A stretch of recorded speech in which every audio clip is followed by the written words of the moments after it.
Hello, ladies and gentlemen, and welcome back to another podcast here on OCC Podcast. I'm Dragon Stubby or Nathan Stubby, as always, joined by my co host, David Jansen, and our awesome guest, Mike the Hittman Hitt. Today, how are you guys doing? Hey, doing good, guys. Thanks for having me on. For sure. It's a pleasure. Of course, always is. Now, Mike, do you mind telling us and the audience, of course, just a little bit about yourself, kind of where you're from? What team you pull with, that kind of stuff? Yeah, so I'm from Fishers, Indiana, which is about 30 minutes north of Indianapolis. So Indianapolis, right about the center of Indiana. So about 30 minutes north of that. I'm 36 years old. I've been arm wrestling for going on 11 years now. So my arm wrestling career started just kind of curious, like anybody, right? Just do these arm wrestling tournaments exist? Do people really compete? Is it more than a bar scene? And long story short, I found a local competition up in Fort Wayne, Indiana, a little over a decade ago, and I went up there and competed as an amateur. I competed as in the 154, still pulling the 154s today, and then I competed as an amateur with about, I don't know, maybe 3 or 4 guys in my class, and I ended up winning. I thought thinking I knew what I was doing, and I was fortunate enough to meet a local a gentleman named Harold Owens. Do either of you know that name, Harold Owens? I think I might have heard of it once or twice, but I don't really know. Okay, so Harold Owens is I'd call him a living legend. I was fortunate enough to get to meet him. He's been in the arm wrestling world a long time, competed back in the day with Travis Page and John Brzinks of the world. And I met him there, and he was close to me, and he said, hey, who do you train with? How do you train? And I'm looking at him like, what do you? I go to the gym and work out. He goes, no, like arm wrestling specific and table. So no, he goes, well, come on over and check it out. So I went over to his house and walked down to his basement, and he had about 20 big old strong guys down there and about 8 tables. And, of course, I'm just like, what in the world did I just walk into? And, I get on the table and I grip up with several of these guys. Another name in particular, Bill Ballinger, another, legend in the sport. And he didn't show me any mercy, no love. I mean, he just grabbed me from the moment I walked in and wham, wham, wham. And I'm just like, what is this steel pole I'm attached to? And I can't do anything with this. And then that's kind of was like, hey, welcome to the sport of arm wrestling. And I just I got the itch to it. I've been coming back to practice ever since. So that's how I got into it. And like I said, about 11 years into the sport. And I tell everybody too, you're just, as long as you're in it, you're never satisfied, I guess. You always think there's light at the end of the tunnel, or the Mount Everest. You get there, you reach it. Well, once you get there, it's kind of like, okay, well, there's another obstacle in front of you. You're like, okay, I'm going to go get that. But I tell you what, when you get in the sport, I tell everybody, like anything, it teaches you a lot of adversity. If you're okay with learning to lose, and losing is the key to winning. That's how you get better at this. You got to take your lumps. You got to realize, hey, I'm not good, or I'm not the best at anything I start in life. It's going to take some time. It's going to take a couple years to get good at this and figure it out. But like I tell everybody who joins our team, I promise you will get better at this and you will start winning. And, but again, you're never satisfied and you're never not sore.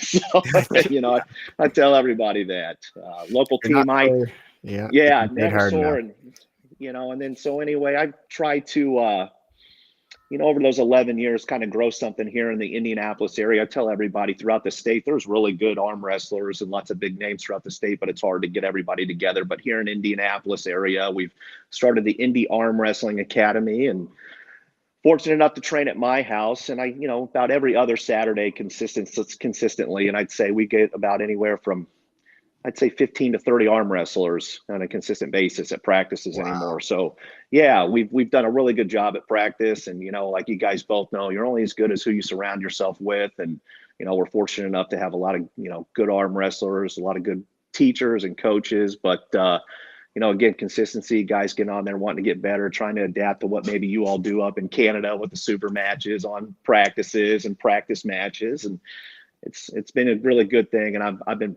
very fortunate to see it grow here. So hopefully it continues that way. Well, that's incredible. So coming into your first tournament, you said you had that initial win and you thought, okay, I know something.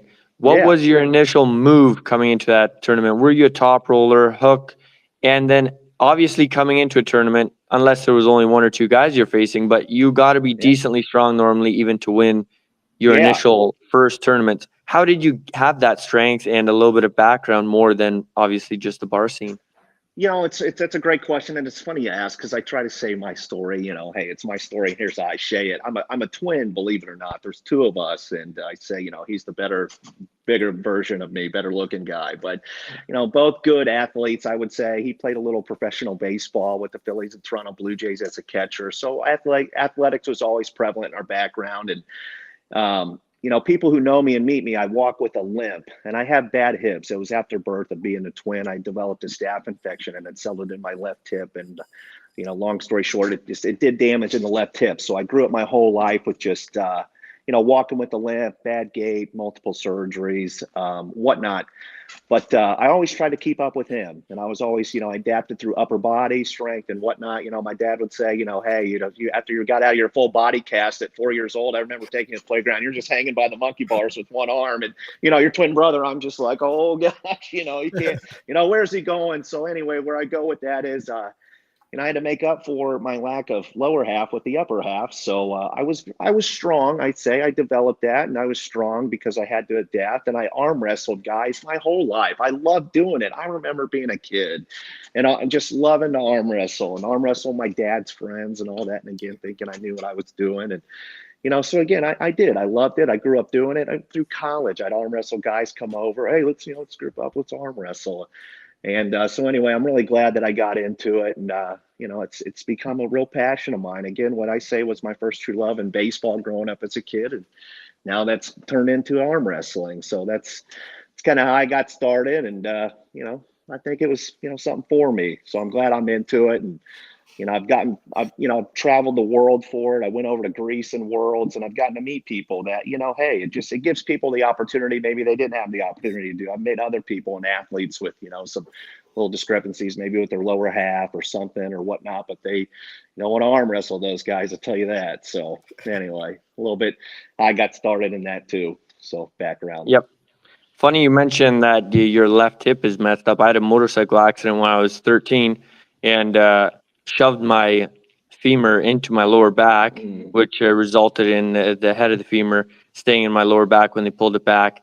And then they screwed it back together, and then my whole head disintegrated. So my leg is over 5 centimeters short. So no kidding. Obviously I wasn't born with that, but I kind of know where you go with the left hip there.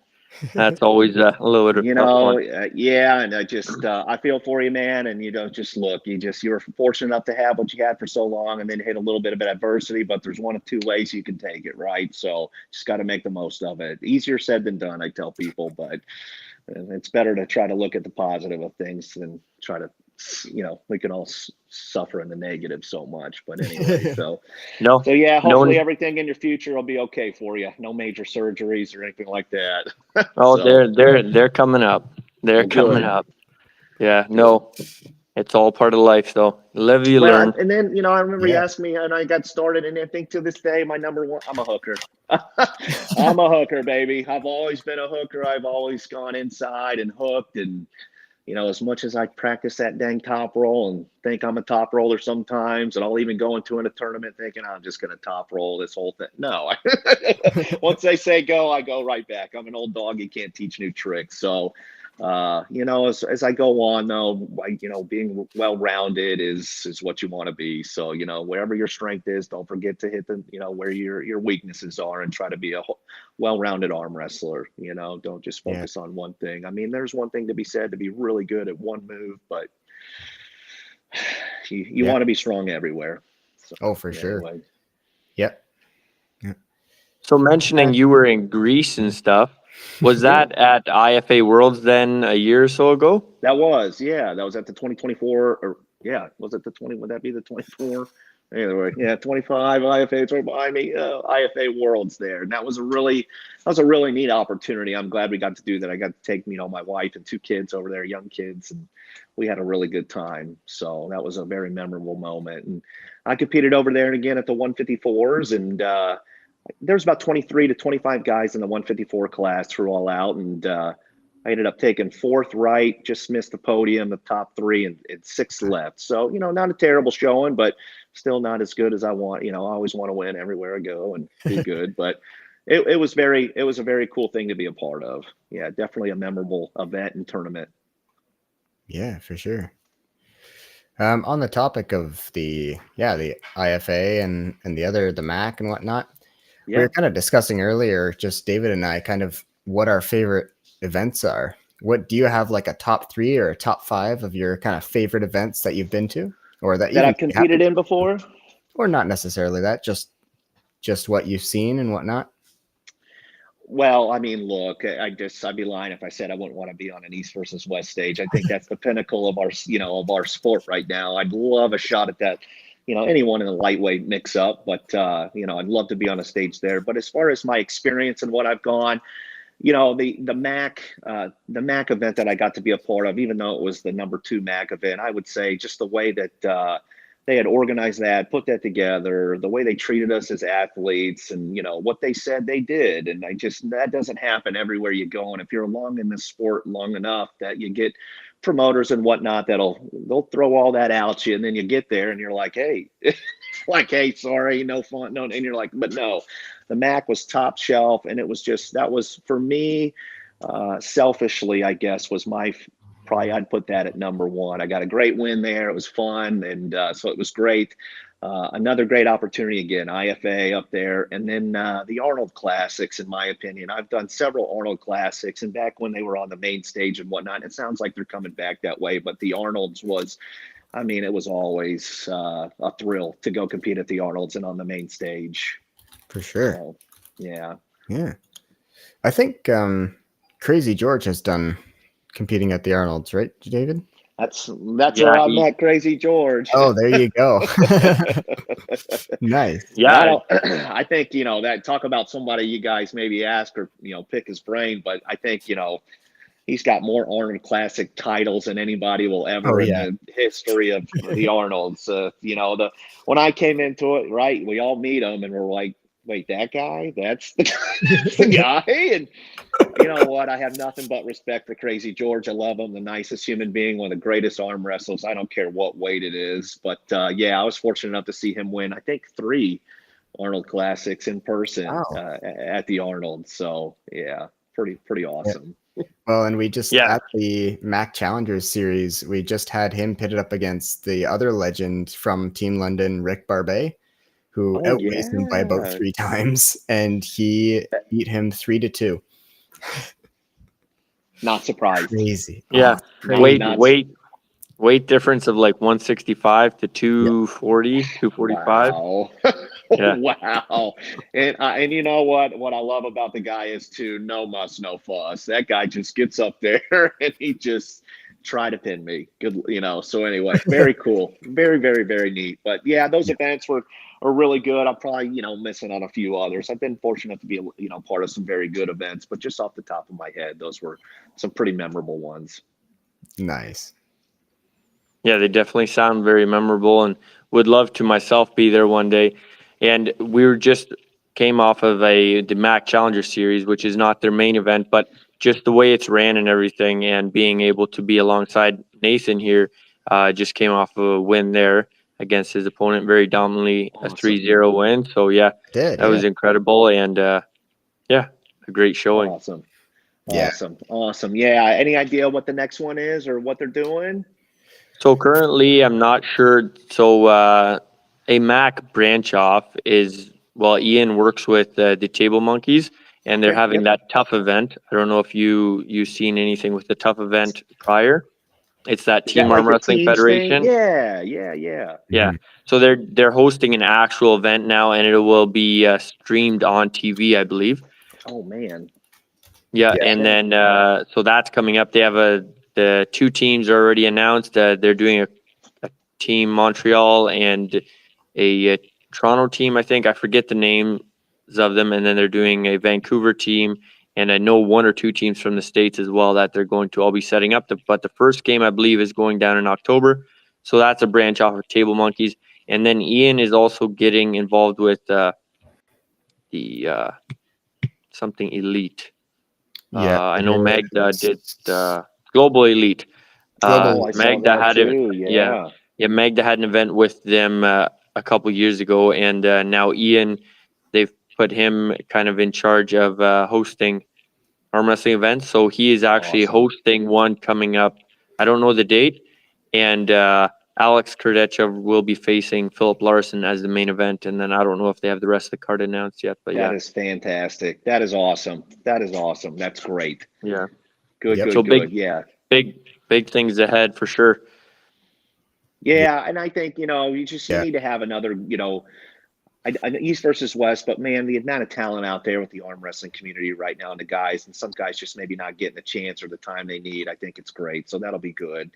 That's good to hear Yeah. that. And some different names as well, too. So again, the MAC is on it. They're doing the right things. Hope to be packed, at one point there. I think I will be. So we'll see. Well, that was a great showing that you had against Matt Smith. And how did you feel coming into that match? You know what? That was a really good match for me, and I'm glad I ended up taking that. To be honest with you guys, I was a little nervous at the beginning of that when I got the call from Ian, the message to see if I wanted to pull Matt Smith, because I just didn't really feel like I pulled great in 2025. I don't know, not to say anything. I just didn't like how I performed, and I came out of that in a little bit of a funk, to tell you the truth. Like, I just don't know where I want to go. And Ian, I mean, it was just right after the start of the year. Hey, listen, got Mac 3. This is what's going on. And, we got Matt Smith, and he wants you, he wants to pull you. And, the funny thing about it is last year I had a match with Kevin Palco where he just, he beat me pretty good. And then I saw him and Matt Smith pull, and I was like, oh boy, like pretty even there. I just think it finished 3-2, and you never know what. It was a practice match. So you don't want to take too much away from it. But anyway, so I went back and forth, and I was like, you know what? Look, I'm going to do it. I am, and I'm going to dedicate myself, and I had plenty enough time. And I tell you what, I went into that with probably the best overall training, nutrition, just regiment that I probably ever had.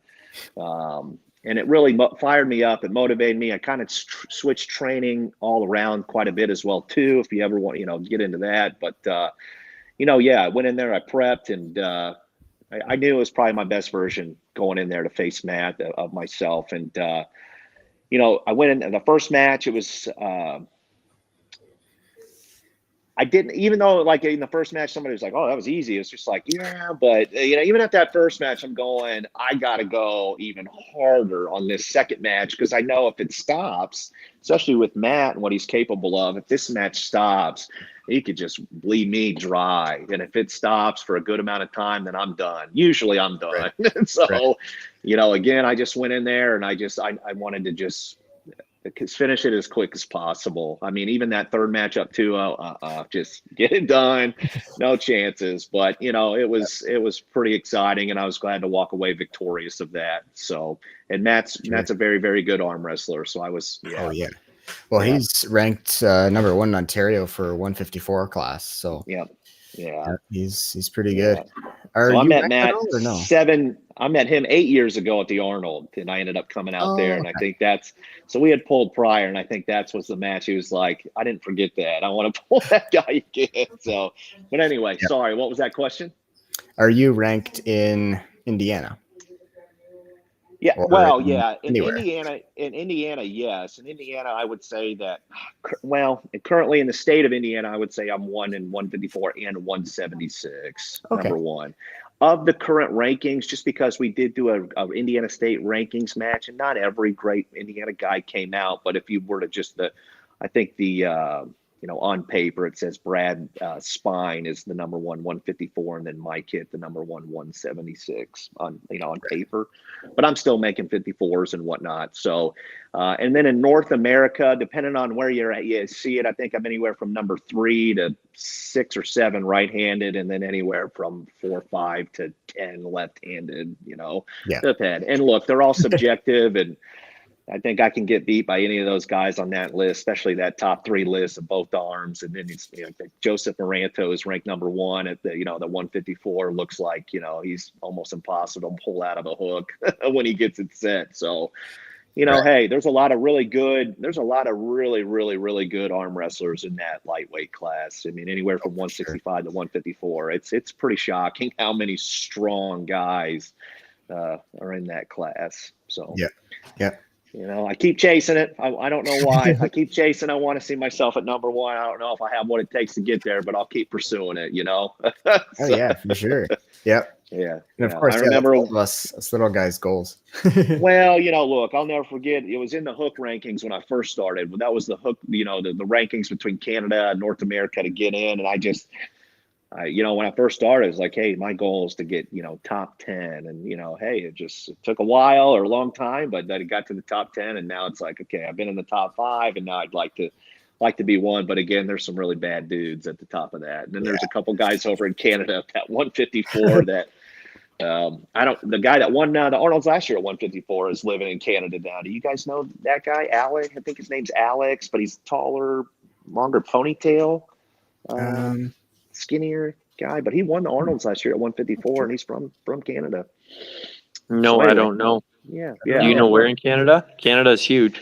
I know that's the problem. He's kind of on the complete opposite side of you guys. I want to say Vancouver. Yeah, that's literally the It's opposite tip. the opposite side. Yeah. So Yeah. anyway, but Yep. again, he won the Arnold's at 54, and he beat the guy that I pulled at IFA Worlds from Bulgaria that I got into like a minute and a half hook war with.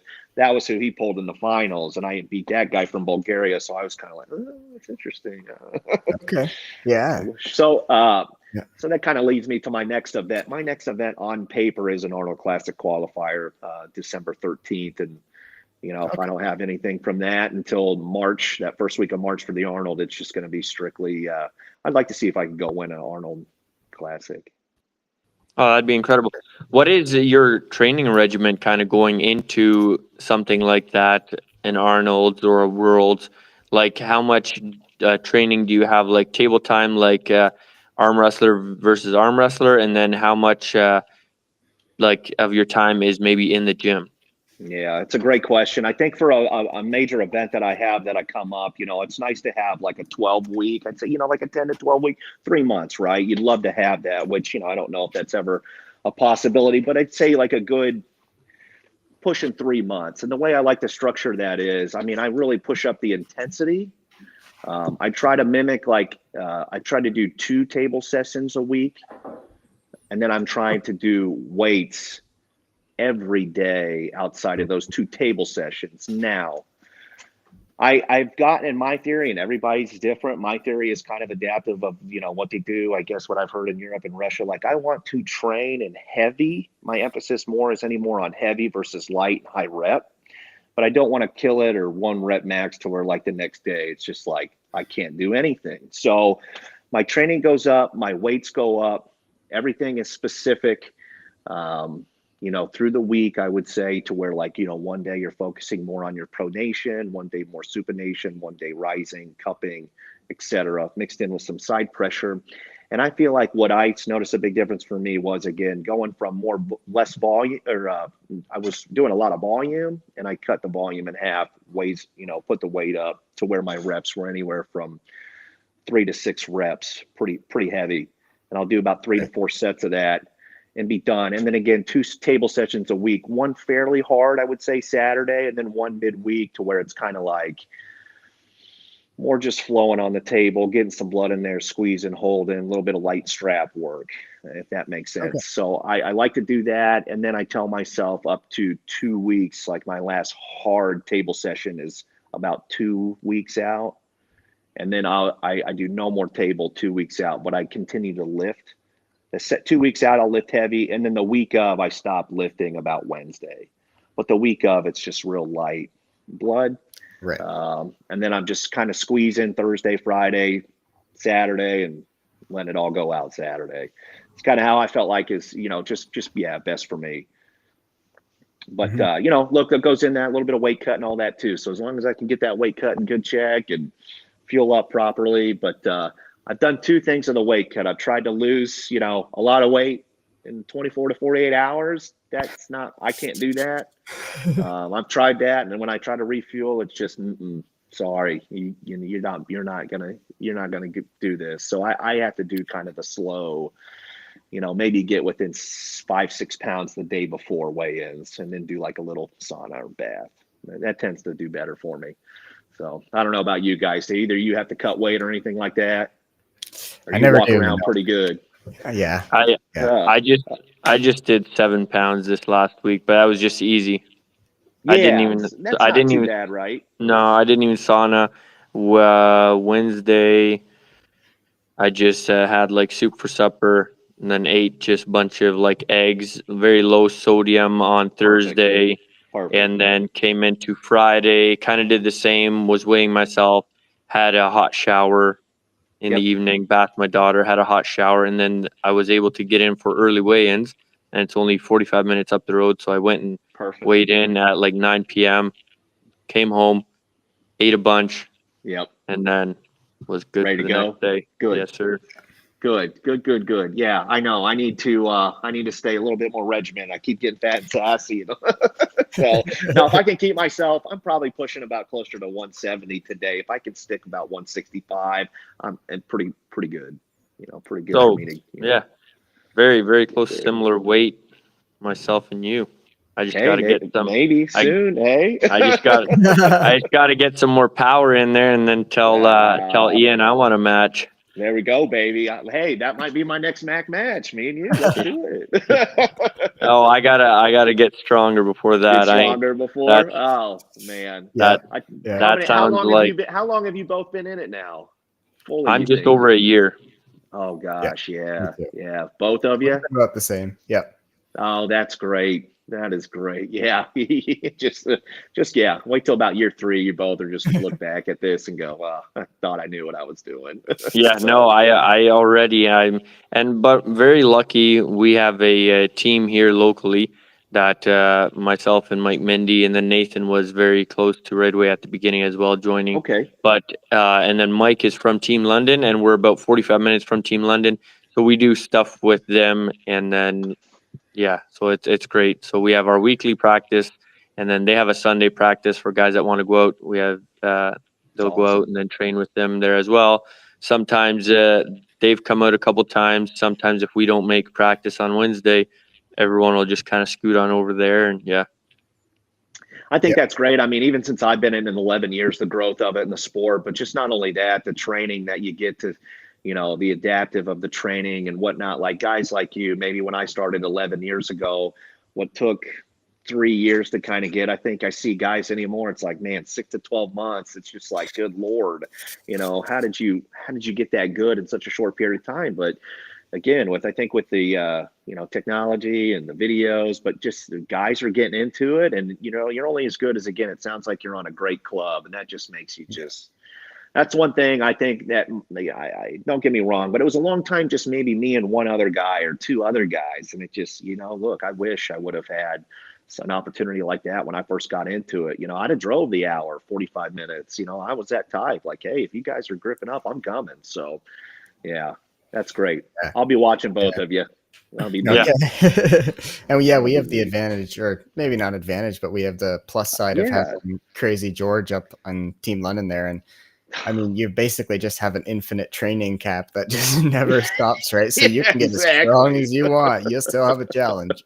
And it's just funny. Talk about a humbling thing, though. You look at Crazy George and you're just like, how does this guy do that? And that's why I tell everybody, you can't never judge a book by its cover. You can never, 100%. ever judge them in this sport. Oh boy, no, and don't take anybody lightly, and don't ever go to a tournament thinking it's going to be easy. There's some advice for you. But anyway, well, what else, guys? Well, you mentioned that you train a lot, and you're training every single day, and you hit a lot of table time. How does that kind of work into your personal life in terms of your job? Do you do like a heavy physical job, or do you do an office? Like what your hours and whatnot? Yeah, no, I'm fortunate. I don't have any type of like hard manual labor job by any means. I sell to those, I sell to the individuals that do really work hard manual labor jobs. I'm in sales. I'm a sales rep. I sell for commercial flooring systems for a company called Mapei. So they're out of Italy, but I'm a sales rep in Indiana, and I sell product to go underneath. So patch levelers, mitigation systems, grouts, mortars, all that fun stuff, right? That I didn't grow up thinking, oh, I was going to sell dirt in a bag and glue in buckets, right? But so that's what I'm doing. I'm very fortunate. Just like anything in life, I try to excel and do great at that too. If I'm going to do it, might as well try to do a good job of it. You make a competition of that. We've got all sorts of goals and parameters to hit and try to run and operate like it's my own business, but very fortunate to kind of be able to conduct my schedule and make my travel schedule and whatnot. So yeah, very fortunate. And my wife, who I always kind of attribute to kind of getting me in the sport of it too. She's been with me the whole time ever since. And, you guys remember Game of Arms when it came on? Yeah. Yes, I remember. So Game of Arms, when it came on, we were just started dating, and I told her, I was like, man, I'd like to arm this and that. And, she didn't look at me like I was some weirdo. So I was like, oh, maybe she is one. She was like, oh, you should do that. You should go compete. And so she kind of, got me to go compete. And, of course, we've been together for, almost, 13, 14 years now. But, she was my ride or die for a long time. Well, now we got, 2 kids. So, she's like, all right, go to that tournament, have fun, But listen, at the end of the day, I don't make a living doing this. I really try to be mindful of, my family, my wife, and then I have a 1-year-old daughter and a 4-year-old son. I'm fortunate. I host practice here in my gym in my basement with the guys. So I have that going for me. And, but again, I'm not going somewhere every weekend. I'm not trying to I try to be mindful of it and pick, the right events and whatnot. And, because it kind of hits me. It comes Sunday when I come home from those events. It's like, oh gosh, I feel a little bad. I need to get home to my wife and kids, and I know she's dying for me to get home. So, but again, you got to have that, and she supports me, and she doesn't look at me again like I'm some weirdo holding hands with other guys. She gets it. She knows she knows how much joy it brings me, and what it does for me. She lets me have that release. So I say, hey, I could be golfing like these other sales right now. No, so anyway, that's very fortunate enough there to be able to kind of structure that and do that. So yeah. That's awesome. No excuses for me come Saturday. I didn't, wasn't cutting down trees or, mixing concrete or, putting up fences. So anyway, fortunate there.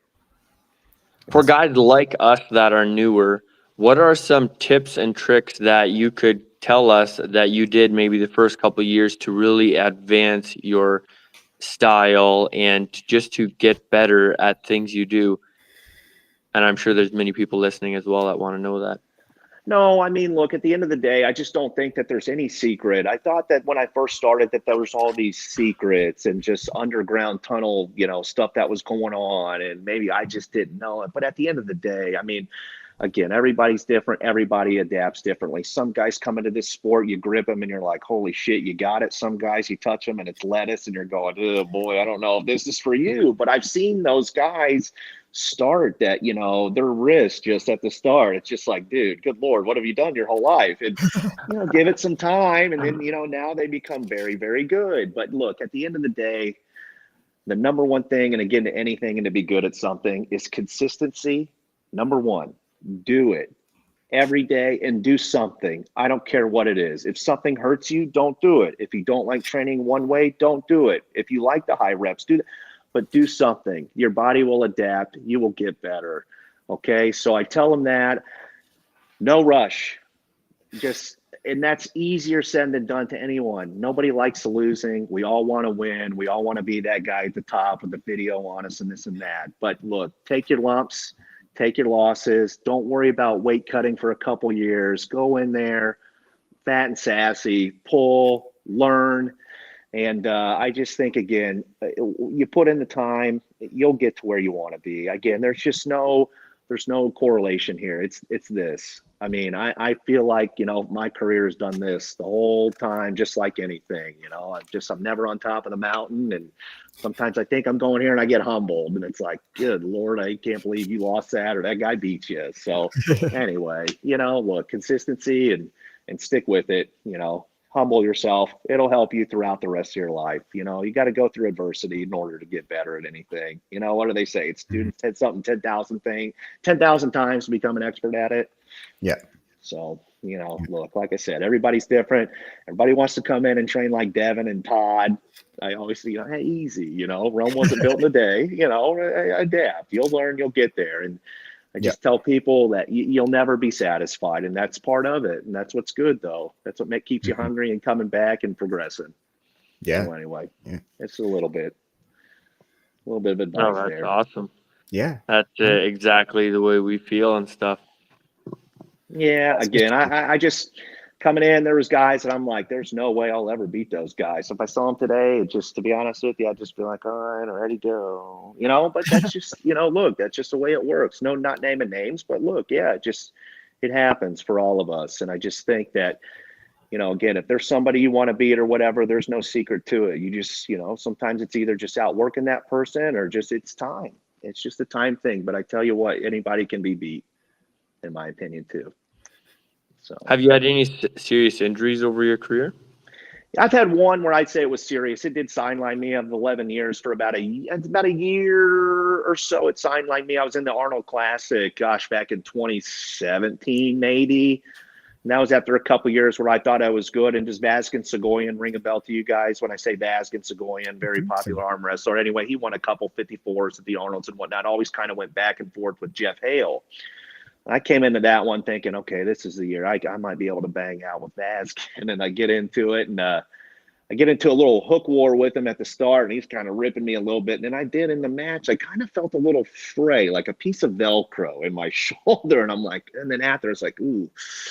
My very next match was Matt Smith. That was the year I pulled Matt Smith. And to this day, I won't forget, I go up there and I just went like this on his hand with side pressure, and my shoulder was just like screaming. And I remember ready go, and I'd pinned him, and I had to pin one more guy to get to the top 4 for the next day, because they always took the top 4 the next day. So I get in the top 4 the next day. And after, I'm with my wife, I'm telling her, like, man, I think I hurt my shoulder pretty good. It's not feeling good. And as the day went, because the tournament's over in the morning, by the nighttime, just to do this, it was like, oh no. So I'm thinking, okay, just relax, just go to bed. Everything's going to be okay.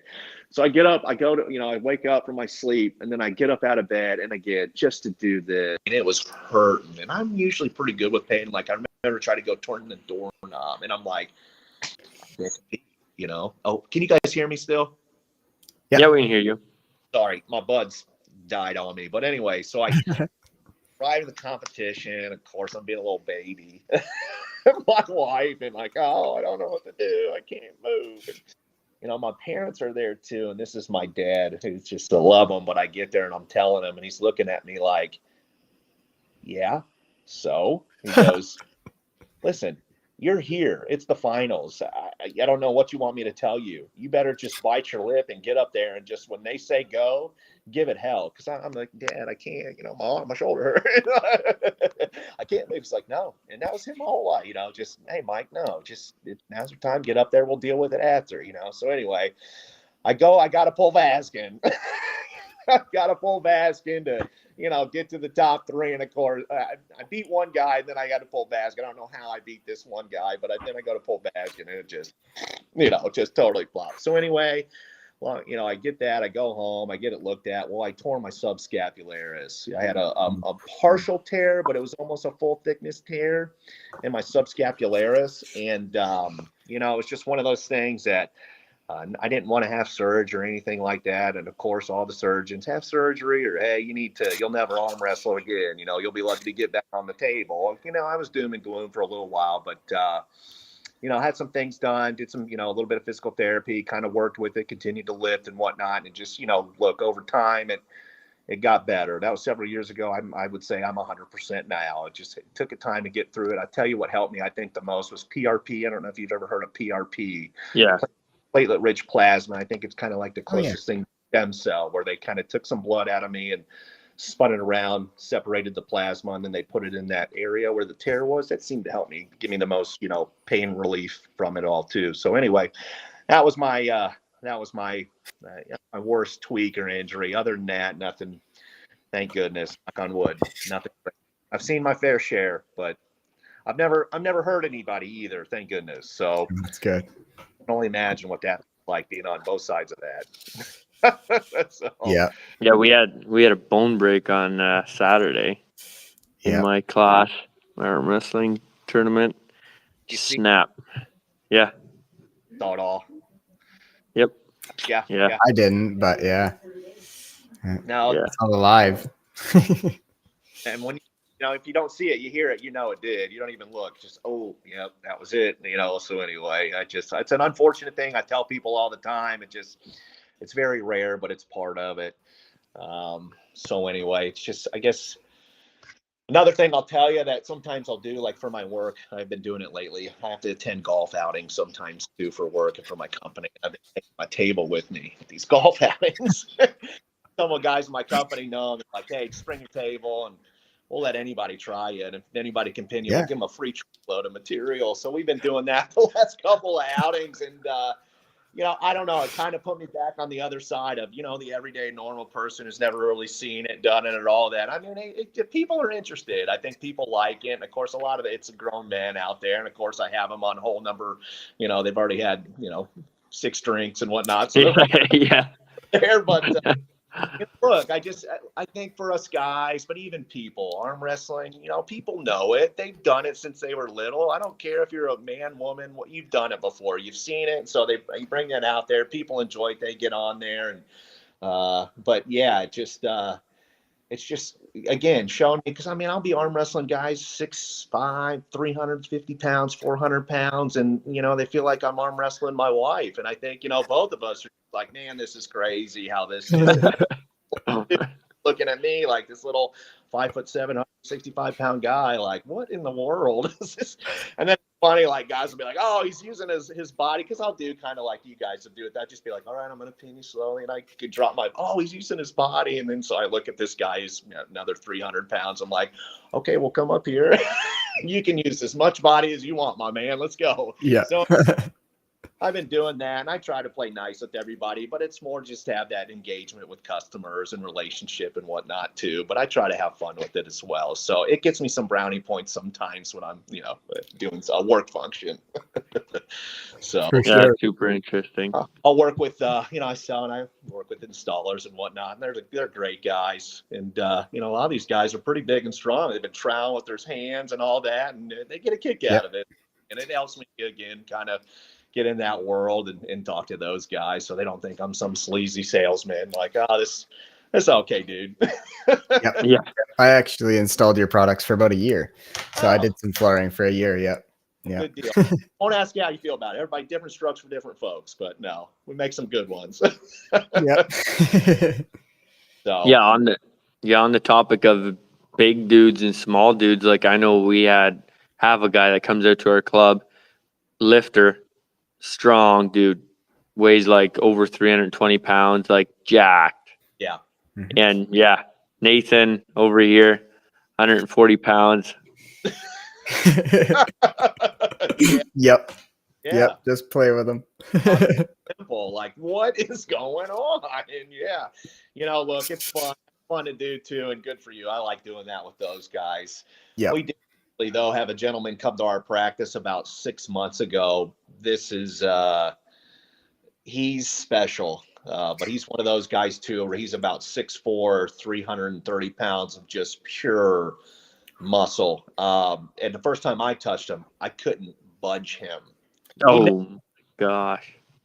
Never arm wrestled. Couldn't move No.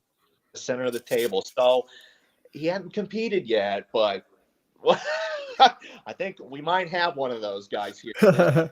So, but anyway, I will say that of my 11 years, that's only one guy that has showed up to where it's like, oh, wow. Yeah. That I could not. Yeah, that's crazy. Yeah, for sure. Jeez. So no, it's all fun. Like I said, walks of life, all different shapes and sizes. I just got done. I watched some of that WAF, this week that's going on right now, the World Arm Wrestling, and man, all those weight classes, some of those girls classes, it's just like, dude, I don't know if I with them. So Yeah, I've been watching some. Adam Warzinski did very good. Took second place whenever that was, day before yesterday. and what a gauntlet of a class he was in too to finish. Yeah. in that class is pretty remarkable. But yeah, I saw like a couple Canadian people and a girl from Canada finish Yeah, pretty well. yeah. So Ursula Askey. yeah. So yeah, I enjoy watching that too. I wouldn't mind maybe one day doing a WAF or something like that too. But anyway, so we'll see. We'll see. But you guys ever plan on coming to the States or anything? You think you ever make your way to Indiana? Well, I have a friend who just moved to the top end of what's it called? Rock Valley, Okay. Iowa. Okay. Iowa. So I drive through the state of Indiana, right, to get there. So if I plan a trip that way, I might just hit you up and stop Absolutely. by. Absolutely. For I'd sure. welcome you. Come stay in the basement on the other side of the gym, and you have 24/7 Right. access. No, come to practice. No, we'd love to have you. But if you guys ever did come to the States, just let me know. Close. You're Michigan, Ohio, Illinois, Right. something. If you guys come to the Arnold's this year, I think that'd be pretty cool to Yeah. see. Yeah. When is the Arnold's this year? Arnold's is usually the first week of March. That Oh, first week, okay. Saturday of March, every year. Okay. Yeah, I won't be able to. Yeah. Okay. Yeah, have a young daughter and probably another child right around then. Around, hey, Yeah. I've done that, man. I know. They're the greatest thing in life, but when you have to miss the tournament. No. Yeah. No, it's already like that. Like on Saturday, I was out like all day. Well, in the morning we were out for a fundraiser, so I did that with my wife and daughter, and then went straight from there to the tournament. But they had first the super matches, and then the tournament, and then obviously since our team's all there, wanted to be there for the whole thing. So I'm there since like 11, 12 a.m. till like 9, 10 p.m. And then I feel so bad. It's like I've worked all week and then away from my family. I'm like, it wasn't half a day. It was like all evening. I know. I Yep. hear you. Yeah. I hear you. And then that makes us wake up on Sunday, grab the kids, sleep in a little bit. I got you. Yeah. No, that's good. I tell you what, if you guys didn't meet the Arnolds, the closest, I mean, there's some nicer competitions on the East Coast as well, too, but kind of closer to me, like Michigan State's always pretty big as well, too. And that usually has a pretty good, turnout from guys from Canada. Michigan State. I felt like John Deering a couple times. Yeah. Our coach or like our top guy was there too as well. Wasn't Mike Mindy there? Oh, I okay. think so. I think so. Yeah. Yeah. That's a really good tournament Steve Pettis here puts on every year. Go win those Yeah. and sometimes early, something like that. I think even Josh went there. No, Josh Rodriguez. I thought he went to something Josh random might have area, but last year or so. yeah. Yeah. I don't know if he was this year, but yeah, likely. Mhm. I may depending on the timeline and how everything goes, maybe I can make it next year, 2026. We'll see. As long as it's not the first couple months. And I'm sure if one or two of us guys go, I'm sure we'll hitch together and all just cruise out.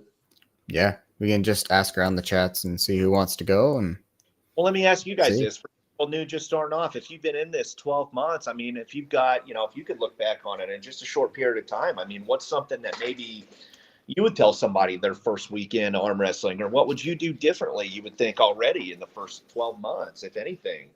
Or do you feel like, hey, I've been fortunate enough to where I've had great guidance and I wouldn't change anything? I feel like for myself personally, a lot of great guidance, and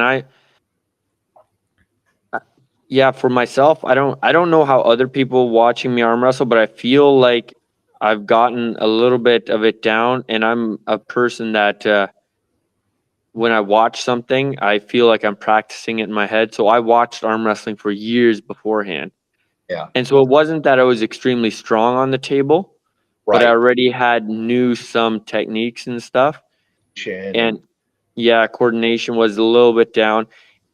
But I think another thing I learned from this weekend and seeing like injury and stuff is like safety, to make sure that when you're arm wrestling a new guy, to make sure that you keep them in safe position. Yeah.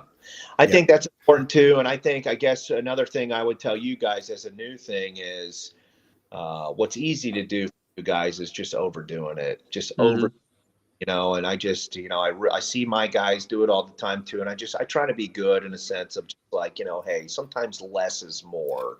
But, guys just, they want to, and they just, more is better, more, more, more. So I think, less is more kind of mentality mindset. You just think you kind of get a little bit farther with that. Yeah, How yeah, about for how about sure. you, Nathan? For me, looking back, I think table time is key, because for the first, probably 5 months, I didn't really go to any teams. I just didn't really know where to look or anything like that. So I was really just focusing on weights. And as soon as I hit table time, like went from a little bit linear to just huge spike, right? So I think that's and consistency. I mean, that's just a normal factor of muscle building and everything. But I think that's great advice. I think I'm a little bit of a firm believer in that too. I think as a beginner, table time, table time, table yeah, time. I think you can then go from there to, okay, now I'm going to implement the weights for a strength thing. But I think yeah, tabletop thing is so crucial. hmm, It's just such an unorthodox thing, right? If you can recall, just getting on that table. I mean, it really is like it gets back to golf. I try to relay it to when I tell people, it really is kind of like standing on the tee box and hitting a golf ball, to where, like, 100%. I know what I'm doing golfing wise too, but at the same time, like a golfer, they'll go up to the tee box and they try to tell themselves 100 things to hit that golf ball straight down the fairway. Seems so simple, just like pinning somebody's arm. So yeah, easy, so simple. But when you're new at arm wrestling, when they call you to come up there, you just panic, just like that golfer box. And you're like, I know what I'm doing. I'm telling myself, like, cup your wrists tight, yeah. pronate. And it's just like that. So kind of like, I kind of remember after like 2.5, 3 years, the light bulb I remember just walking away going, oh, I think I knew what I was doing there. Like it flowed very well versus the choppiness of it, and Yeah. then, what about just like speed, the ready goes, like I've always been very fast. I've always been Okay. good speed and ready goes. Sometimes I feel like you either have that or you don't. I think you Mhm. can teach a little bit of that, but I think reaction and being able to hit somebody, I think again, you either got it or you don't. See, and I was always more of a slow puller. And then recently I've just been training my hit like crazy. And that was one of the main things that won me this match is just I trained so hard to just get that immediate, that ready go, that hit, Yep. and that really put it through there. And just the But nerves getting over that. but Correct. you weren't you're like you were very like I was surprised how like precise you were with your hit too on Saturday. Like it wasn't just a sideways hit. You were precise on executing the top roll. Like the guy, I don't know exactly how strong he was on the inside, but he's definitely more of an inside puller. And He's stronger you than me. never allowed him to you never allowed him to lane once. You Perfect. and through the posting top roll, you just crushed it. So I thought that was good. Your hit was definitely executed well. Perfect. I mean, it's Thanks. a beautiful thing. It's yin and yang. Sometimes that hit hurts you. I've been there too. I've outrun my arm, and it's like, oh, you left. Yep. Uh, Yep. yeah. That's true. But anyway, I know you can, bands and whatnot, the timing, the ready go once you get the coordination. But like I said, it just if you're fast twitch, I think it kind of relates to the table, just like a Yeah. sprint. So, Yeah. anyway. Yeah, one thing for myself too is not just always practicing with the same guys, but practicing with guys that have multiple different styles. Because you want to also, like many people say, the more hands, because it's so different. You have one guy that's got a massive thumb, and then the next guy's got like long fingers, and the other guy's got a big palm and short fingers, and the other guy has, you think they top roll the same, and then you grip up and you're like, well, I can beat him, and I thought you were the same top roller, and he can't beat you, but then you can beat him. And it's like, but you guys look like you top roll the same, but you can contain that top roller and you can't contain this one. Absolutely. And there is so much minute little differences to where the more hands you can grip up with and stuff, and you feel so different. 100%. I think I neglected that part too. I probably would say in the last year or so, I have kind of, like for me, like I said, when I'm in sales, like, so if I'm up in northern Indiana on the, northeast side or the northwest side, if I'm on the south side of it, southern end of Indiana, I'll reach out to maybe some guys to be like, hey, I'm in town tonight. Can I swing by? Sometimes I'm beat the crap, but it's worth it for me to get up there, just like you're saying, to just get up there, grab their hand, interject with them. But we can be a bull in a china shop for so long in this. But, sometimes it does come down to the technicality and X's and O's. And there's a lot of strategy that goes involved with it, too. Yeah. When you reach guys are all good. There's a lot of strategy that has to kind of go and play there. Yeah. Yeah. No, I agree. And yeah, I think executing with your team safely and just executing every week by week, you only get better at everything. The longer you do it, you normally don't get worse. So Exactly. Again, the Yep. consistency. So I think that's all great stuff. No, you guys are doing it right. You're going to excel very quick. Thank you. Well, thank you so much, Mike, for coming on. It's been a pleasure and a joy to get to know you better. Hopefully, we will meet in person sometime soon and get to know you a little more personally. Where can people find you, either to hit you up or to maybe see your progress day to day, week by week? Got it. Well, guys, the honor and the pleasure is mine. Thank you for reaching out to me to get this set up. I really do appreciate it. Maybe one day I get back on here with you in like a group setting. I'd love to. I'm on Facebook at Michael, it's MichaelHitt, Hitt. Instagram, Mike Hitt. That's usually where people tend to reach out to me. Shoot me a Facebook message, an Instagram message. Coordinate me. If you ever come this way, shoot me a message. I'd love to have you. We always have people reach out that can join practice. Absolutely. So those are the top places for you to just, if you wanted to reach out, ask me some questions. I'm an open book. I like to talk arm wrestling. I'm always helpful. If anybody wants to ask, I'll give you my advice and you do with it what you want. And, if it helps you, great. If not, sorry. But no, so that's where you can find me. And I really enjoyed this, though, guys. Anytime I get the chance to talk about the sport, we love doing. It brings me some enjoyment. Thank you again for having me. For sure. It's been a pleasure. And till next time.